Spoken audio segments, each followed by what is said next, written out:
Have you ever felt like the whole world is getting stupid on purpose? You're not imagining it.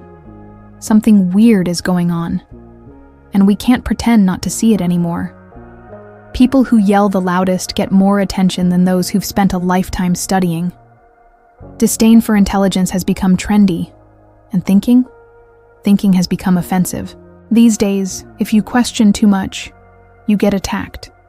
If you ask the wrong questions, you're shut out. And if you read, if you study, if you really try to understand, you get mocked. Meanwhile, ignorance has become influence. It gets a mic, a contract, a stage. It turns into merch, mugs, t-shirts, TikTok jokes. But what if I told you this isn't random? That there's an entire system, quiet, smiling, profitable, that needs you to stop thinking? I know. Sounds dramatic. Sounds like a conspiracy. But it's not. It's real. A reality where misinformation doesn't just grow. It's packaged, promoted, and sold. Where stupidity isn't a bug, it's a business model. And the less you question, the easier it is to sell you anything. An idea, a fake truth, an empty lifestyle. In this video, I'm not just going to tell you what's happening. I'm going to show you why. And more importantly, how you can escape it. Because thinking, today, isn't just a habit. It's resistance. Ever notice how nowadays being ignorant isn't just accepted? It's branded. It's not just a lack of knowledge. It's a vibe, a look, a choice. And no, it's not just social media's fault. It runs deeper than that. We're living in a time when ignorance is performed like a rebellious statement. And if you dare to show critical thinking, people act like you've insulted them, as if knowing something makes you arrogant. The problem is, this inversion of values is spreading fast. It's not enough to have an opinion anymore. You have to scream it like gospel, even if it's rooted in complete misinformation. The culture of stupidity has become entertainment. And like any trend, it pays. In likes, in views, and most of all, in influence. Look at talk shows, viral podcasts, street interviews. What gets celebrated isn't intelligence, it's insolence. The more someone talks without thinking, the more they're rewarded.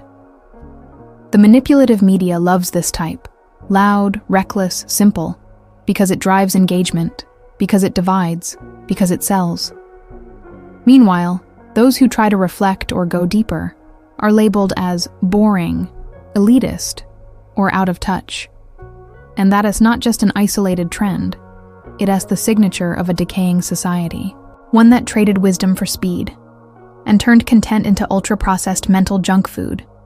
Easy to swallow, empty inside, dangerously addictive. You've seen it. People saying, that moi's just how I am, or it moi's my opinion, as if that makes ignorance untouchable. It's like thinking became a threat. And real thinking takes effort. Time, silence, 3 things modern life hates. We prefer fast, flashy sound bites, even if they distort everything. And that mindset applies to everything, from politics to personal life. The glorification of ignorance rewards surface-level takes and punishes depth. In this world, even truth becomes subjective. If it doesn't feel good, just swap it out. No big deal. Now let's be clear. This isn't about formal education. It's about mindset. Some people with PhDs choose ignorance. Some with no formal schooling think critically every day. The difference is in how they show up to life. Ignorance here means actively refusing to think. It's a dangerous comfort zone. Because thinking hurts. It forces you to reevaluate, to admit when you're wrong, to let go of certainty. And most people would rather cling to a false sense of certainty than face the discomfort of honest doubt. Here's a real-world example. Mental health advice online. On one side, experts, psychologists, years of peer-reviewed research. On the other, influencers saying cold showers and good vibes cure trauma. Guess who goes viral? The second group. Because ignorance wrapped in motivational hashtags is easier to digest. It doesn't ask you to change. It just wants you to repost. And while the culture of stupidity gains followers, critical thinking gets buried in the algorithm, drowned out by dance edits and dumbed-down affirmations. This isn't just a trend, it's a business model. A system profits every time you stop asking questions, every time you consume without thinking, every time you accept without filtering. Ignorance became a status symbol because questioning became difficult. And being difficult? That's a sin now. You have to be chill, fast, digestible. Doesn't matter if you're wrong, as long as you're entertaining. Ignorance is marketed as freedom, but it's really a cage with invisible walls. One where you think you're choosing, but really you're just repeating. Here's the trap. The moment you step outside that box, people accuse you of thinking you're better. Suddenly you're the outsider, the weird one. And that keeps people from learning, even when they want to. Nobody wants to be excluded, so they shrink, stay quiet, hide what they know. The glorification of ignorance creates a world where intelligence must camouflage to survive. And that slowly pushes us into a place where thinking isn't welcomed. It is subversive. And yet, some people still think, still read in silence, still finish videos like this one with something burning inside, because the fire's not gone. And if you've made it this far, maybe it's still burning in you too. But to understand where this distortion really began, this deep-rooted contempt for thinkers, we need to go back, decades back, to when it was all predicted, and we just didn't listen. Have you ever tried to explain something important and gotten mocked for it? Doesn't matter how well you prepared, how carefully you spoke. What you get back is, "Oh, so you think you're smarter than everyone?" That's not just annoying, it's dangerous. It shows how society now equates knowledge with arrogance. Instead of admiring those who study, we ridicule them. Instead of listening, we interrupt with sarcasm. And this didn't come out of nowhere. It was nurtured, normalized, pushed by a manipulative media that turned experts into villains, and loud ignorance into national entertainment. The result? Critical thinking became a threat, and anti-intellectualism, a lifestyle. Isaac Asimov saw it coming long before most. He pointed out something most don't want to admit. When democracy is misinterpreted, it becomes a stage where ignorance demands the same spotlight as knowledge. Not as opinion, but as equivalence. My ignorance is just as valid as your expertise. That's the rallying cry. But it doesn't stop there. It becomes public policy. It shapes laws. It dictates decisions. And when ignorance stands on equal ground with truth, everyone pays the price. Planes don't fly on guesses. Surgeries aren't done with strong opinions. The saddest part? Watching professionals who've dedicated their lives to learning get dismissed by people who watched a YouTube video. Misinformation doesn't just spread, it humiliates. It turns doctors, scientists, teachers into memes. The culture of stupidity hands the mic to the loudest voice, not the wisest. Today, people proudly say, "I've never read a book in my life." That used to be a red flag. Now it's seen as authentic, as if knowing less makes you more real, as if learning somehow disconnects you from reality. What people don't realize is this mindset doesn't just leave an intellectual void, it isolates. It breaks down communication between generations. It drives wedges between friends, families, entire communities. Without critical thinking, everything becomes opinion, even facts. And in that chaos, a whole industry profits from confusion. Fake courses, scam wellness products, influencers selling magical fixes. When you trash real knowledge, the trash gets sold as truth. That's how ignorance becomes business, by turning desperation into market demand. Think about the phrase, "I trust my gut." It's useful, sometimes. But when we use it as a shield against facts, we open the door to manipulation. And the media knows this. The less you understand, the easier you are to control. Meanwhile, our broken education system is still churning out kids trained to memorize, not question. It creates obedient workers, not independent minds. And the culture of stupidity loves it. Because docile consumers don't challenge the narrative. They click, they share, they buy, without asking why. Here's how it hits home. Your money, your health, your vote. Who do you listen to when you invest? How do you judge news about the economy? Who do you trust during a health crisis? Lack of critical thinking isn't neutral. It's costly. Take the pandemic, for example. People died following Facebook experts while ignoring trained virologists. Disinformation kills. And dismissing those who study is a luxury no developed society can afford. Yet somehow it's become the norm. Now picture someone telling you they're building a skyscraper without an engineer. You'd laugh, right? So why do we let people govern, legislate, and shape public opinion with zero intellectual training? This is where anti-intellectualism shows its most dangerous side. It normalizes irresponsible improvisation. It makes it seem normal for leaders to be charming but clueless. And it doesn't stop at politics. It trickles down into every group chat, every boardroom, every headline. But here's the twist. It doesn't have to stay this way. There is a way back, a return to humility, to listening, to valuing those who teach. It starts by remembering that knowledge isn't arrogance, it's generosity. It's someone saying, I saw something, and I want you to see it too. But to truly understand how we got here, how anti-intellectualism filled the silence, we need to look at what replaced education when it began to fail. There's a kind of silence you don't hear. You feel it. It shows up when everything's loud, colorful, funny, and still somehow hollow. That's the silence swallowing modern entertainment. Ever noticed how hard it is to find something that actually stimulates your mind? Content has turned into anesthetic. The simpler, the better. The shallower, the more viral. We are not laughing because it is funny. We were laughing because we've forgotten how to think. The culture of stupidity knows this game well. It doesn't want you connected. It wants you numb. And every senseless joke or meaningless video is another brick in that wall of distraction. Laughter used to be a pause. Now it's constant. But not just any laughter, an automatic one, a habit, like fast food for the brain.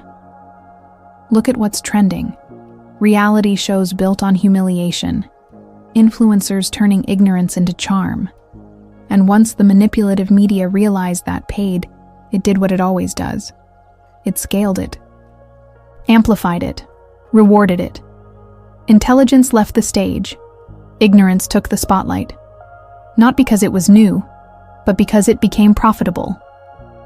Laughing became a defense mechanism, because thinking hurts. It's scary how the most shared clips often involve violence, shame, or ridicule. It is like we've normalized laughing at people as pain, even when it as our own. We laugh at others falling so we don't have to face where we've fallen. It's a form of escape. But that escape has a price. Every time you consume something that adds nothing to you, you're training your brain to avoid complexity.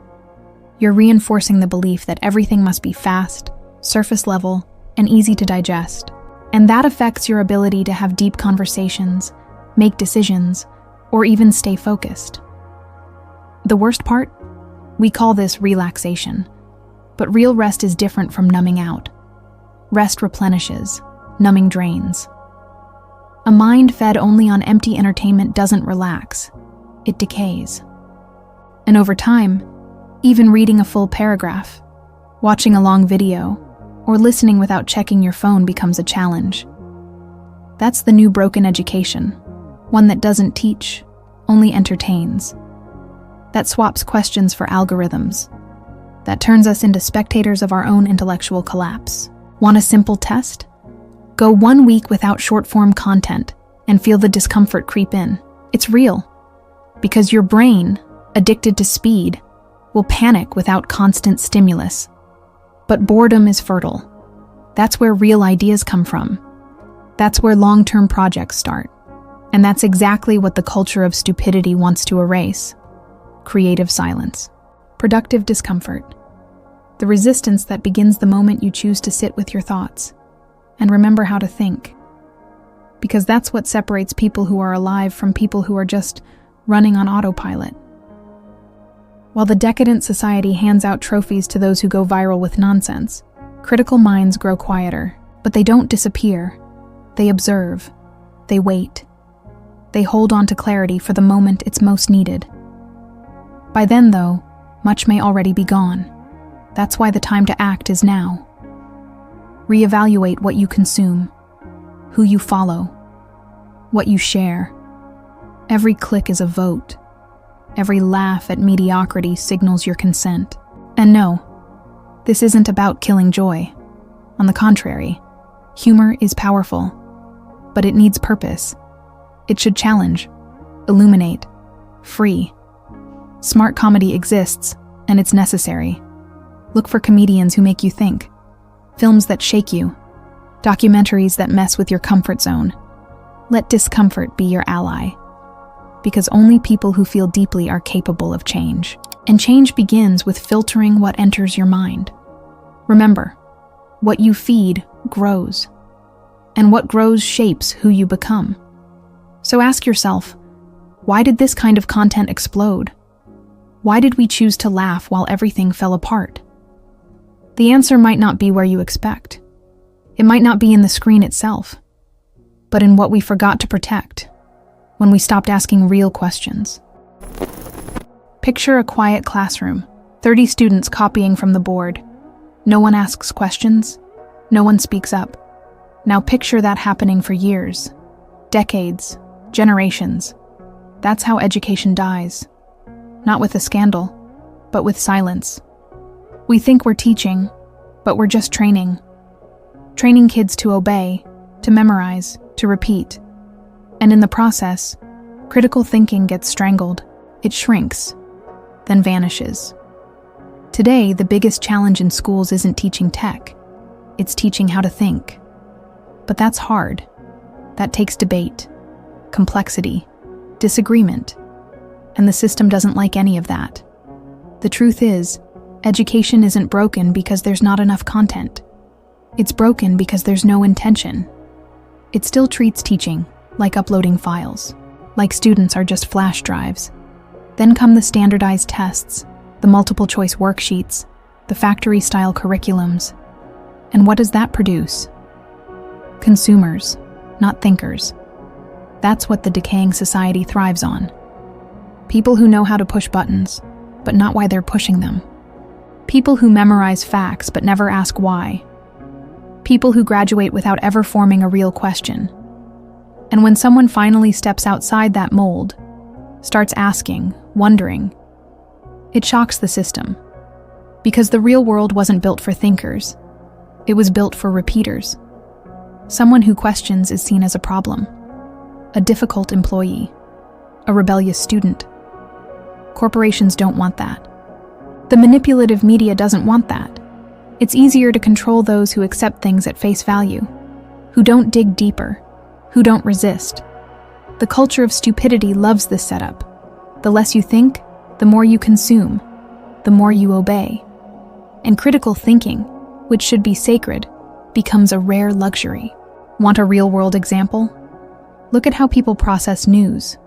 A headline out of context, a clipped video, a stat with no source. Boom, now it's truth. But schools rarely teach how to evaluate information. No one's learning how to fact-check, read between lines, or ask, who benefits from this? That should be basic curriculum. Start small. Use sites like Snopes, PolitiFact, or Media Bias Fact Check. Use them with your kids, your friends, or yourself. Ask questions. Dig a little. Those habits, they change everything. And things only get worse with social media, which has zero tolerance for nuance. Long text, no one reads it, a deeper explanation? Too boring.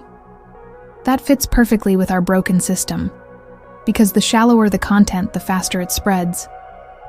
And those who try to explain with care, with depth, are muted, ignored, or mocked. Not out of cruelty, but out of laziness, distraction, habit. The culture of stupidity runs on speed, on impulse, on sharing without thinking. Let me ask you this. When was the last time you read something that made you change your mind? Or had a conversation that truly challenged what you believed? If it's been a while, don't blame yourself. The system was designed to make that rare. But here's the twist. Growth starts in discomfort. That's where resistance begins. Because critical thinking isn't just about pointing out flaws in others. It starts with yourself, asking, why do I believe this? Where did that idea come from? What if I'm wrong? Sure, it's scary. Doubt is uncomfortable. But it's also the beginning of wisdom. And it has to be cultivated, even when the ground is dry, even when there's no support. There are tools for this. Books like The Demon-Haunted World by Carl Sagan, or How to Lie with Statistics by Daryl Huff. Read them. Talk about them. Make critical thinking something sacred again. Something you do with friends, with family, with strangers. Make curiosity cool again. And even if it feels late, it's not. What's been ruined can still be rebuilt. But to do that, we have to look around and understand how we got here. It's not just the school's fault. It's a whole system that prefers obedience over thought. And maybe it started long before you were born. Maybe in your parents' generation, or their parents. Maybe the real problem didn't begin in the classroom, but in what rushed to take its place once we abandoned it. Some people still turn on the light, even when everyone else chooses the dark. And I'm not talking about being intellectual. I'm talking about courage. The courage to ask the question no one wants answered. The courage to pause the scroll and feel the weight of a silent moment. Today, thinking isn't routine. It's rebellion. It means swimming against the current of stupidity culture, social media noise, and a system that profits every time you stop paying attention. And the ones who think, really think, often end up feeling alone. Because no one tells you that the moment you start questioning, the party ends. Conversations shift. People look at you differently. Suddenly you're the weird one. But deep thinking is like breathing underwater. It takes practice, patience, stillness. 3 things modern life tries to erase. While the world screams, thinkers listen, they observe, they slow down. That's where intellectual resistance lives. Not in outrage, but in observation. In that quiet book you read alone. In the video that unsettles you, but makes you stay. It's in the friction where your mind wakes up. Here's the good news. You don't need to be a special to join this resistance. You just have to stop accepting everything handed to you. Start doubting. That doubt is the seed. Apply it everywhere. To what you consume, believe, repost.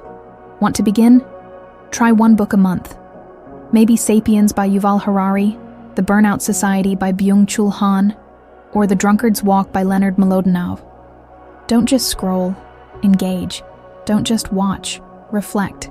Set your own rhythm. Learn to think in long form again. Still, I get it. It's tempting to give up, to stay quiet, to fit in. After all, those who think deeply tend to feel deeply. And this world isn't kind to feelers. But that's why thinking is radical. Because in the middle of all this distraction, seeing clearly is an act of disruption. And if you keep that flame alive, even flickering, it can grow. Fires warm people. Fires gather people. And every once in a while, they start quiet revolutions. What surprises people is that resistance doesn't always look loud. Sometimes it's silent. Resistance can be as small as not sharing a lie, as subtle as not laughing at a cruel joke, as brave as asking, "Is that really true?" That kind of resistance spreads. It inspires. It doesn't yell. It invites. And the more people slow down to think, the harder it becomes for ignorance to stay in power.